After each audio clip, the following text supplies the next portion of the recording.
Hi, my name is Dave Snyder, and I am here to introduce you to transportation alternatives for Marin. I'm going to share the incredible impact this organization has already made and what we plan to do in the near future. To discuss the impact of WTB-TAM is to discuss Patrick Seidler. Patrick Seidler might be the Thomas Jefferson of bike advocacy in Marin County. Or maybe he's the John Hancock. It is his signature that shows up first on the Declaration of Interdependence that they wrote in 1996 to oppose a sales tax for open space and parks that did nothing for bikes.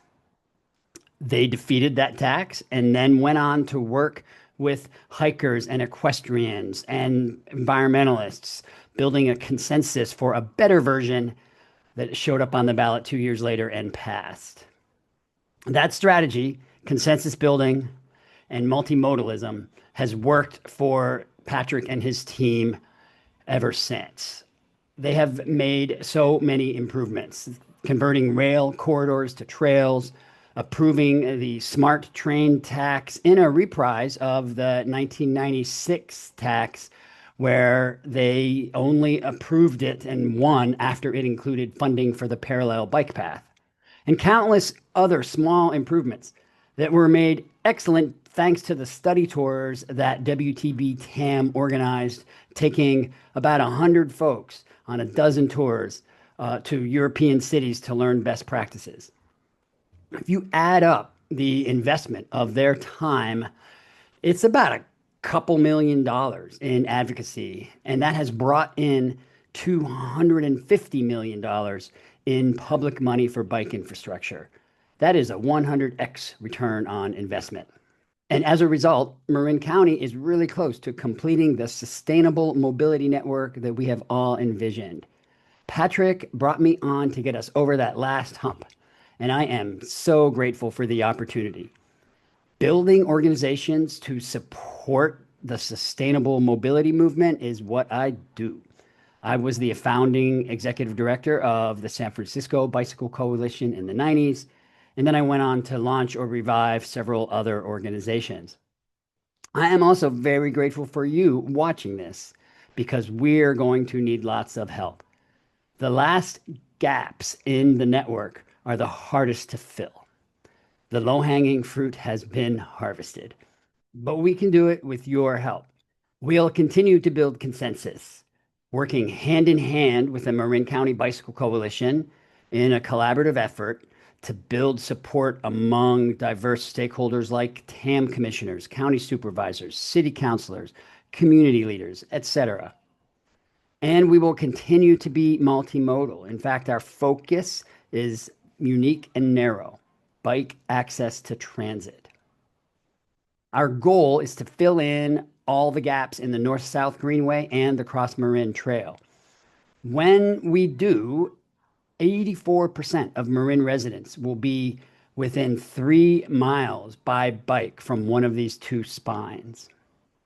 Our current priorities include figuring out how to have protected bikeways on Tiburon Boulevard, completing a bridge over the San Rafael Creek to enable hundreds of kids to walk or bike to school, a whole bunch of projects around the Marin Civic Center, which will become a mobility hub that could be a model for the region, and a separate bike path just south of the Corte Madera Creek.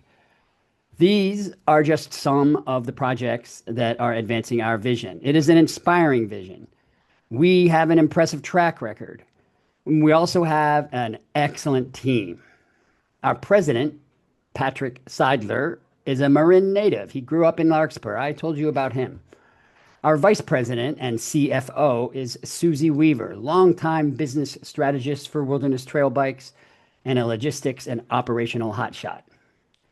At the core of our advocacy is our planning director, Matthew Hartzell, graduate of Harvard University and the UCLA Luskin School of Public Affairs. He's been with us since 2021. He's the guy who steps in when a city official or a traffic engineer says, this can't be done. He'll show them with charts and designs and humility and respect just how indeed it can be done and save the project. I am so honored to be working with these folks. We have the vision, the track record, the team.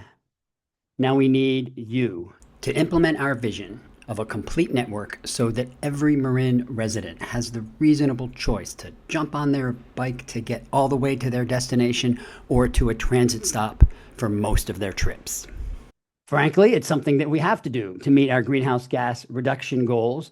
But more importantly, to me, giving our neighbors access to bicycling for everyday trips can transform their lives, make their neighborhoods safe and peaceful, improve their health, and bring joy to their days. That's what I'm excited about, and I hope you'll join us.